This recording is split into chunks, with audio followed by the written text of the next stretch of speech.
For the last few years, Brock Lesnar has undoubtedly been the WWE performer who feels most like a star every time he appears. His character is protected more than any other, rarely put in compromising positions. He's only on TV in the weeks leading up to his big matches, preventing him from being overexposed. So as a once-in-a-lifetime athlete, even a 40-year-old one, who's always shown an impressive aptitude for pro wrestling and is believable as a real-life badass by virtue of becoming UFC Heavyweight Champion in his fourth pro fight, there's no reason Lesnar shouldn't be tearing shit up right now. But he isn't.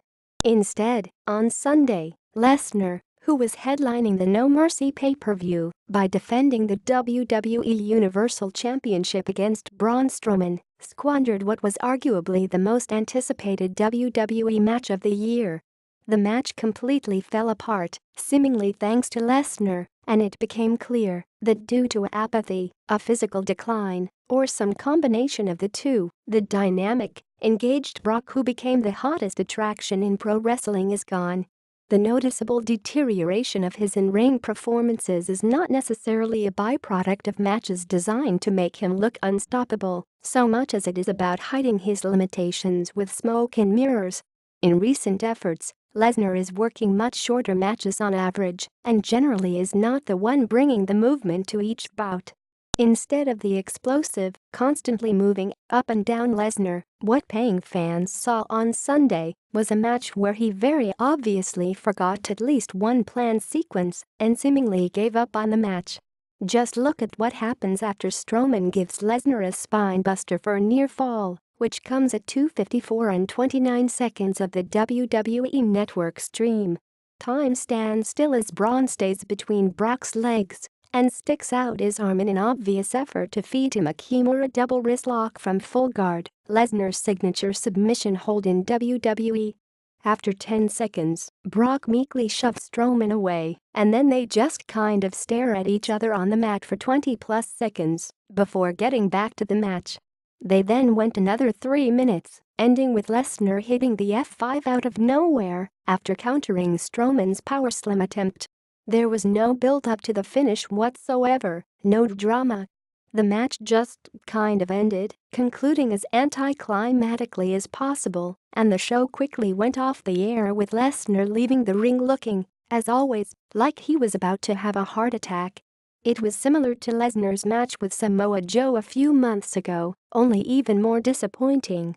Shit happens, but WWE main event matches falling apart is a rare occurrence, much less to the point where everything grinds to a halt for 30 seconds. And in this case, it does not look like it was Strowman, the more inexperienced performer of the two, who caused the problems.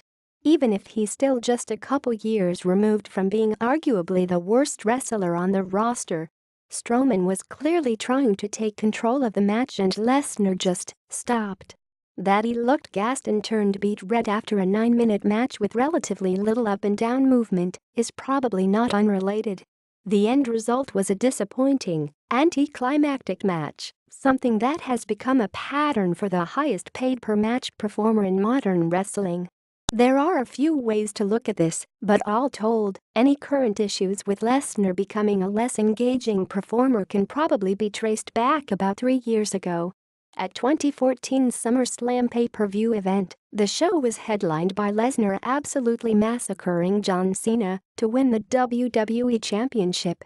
For WWE to headline its second biggest show of the year with a protracted squash match was brave booking, and it worked, with Brock looking absolutely unstoppable as he repeatedly hit Cena with German suplexes en route to using his F5 finisher to get the pin.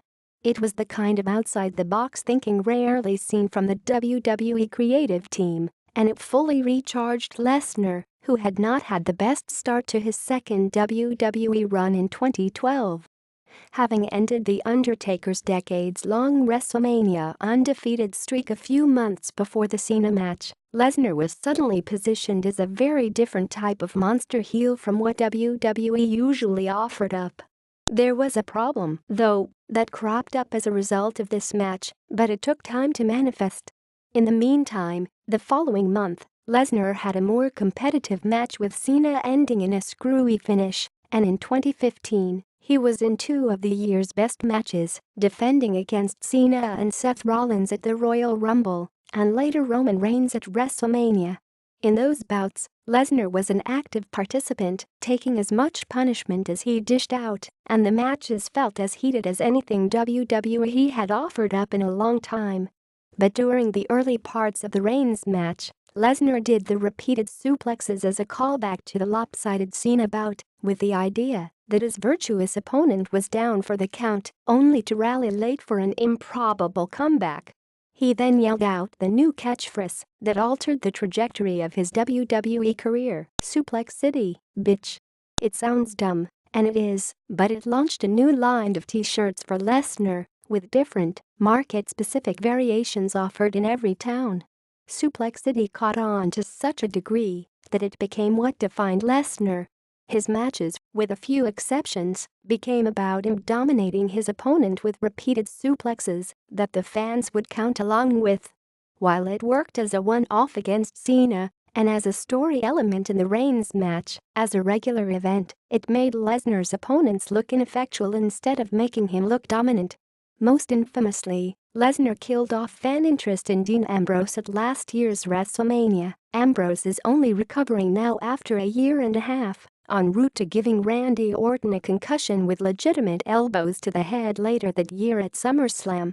There were exceptions, but they were matches that, in hindsight, make it all the more obvious that Suplex City was likely covering up a physical decline. A pair of matches with The Undertaker that were carried by the story in various shortcuts, like copious blood, and two bouts with Bill Goldberg, which kept a fast pace by virtue of going a combined 6 minutes and 10 seconds.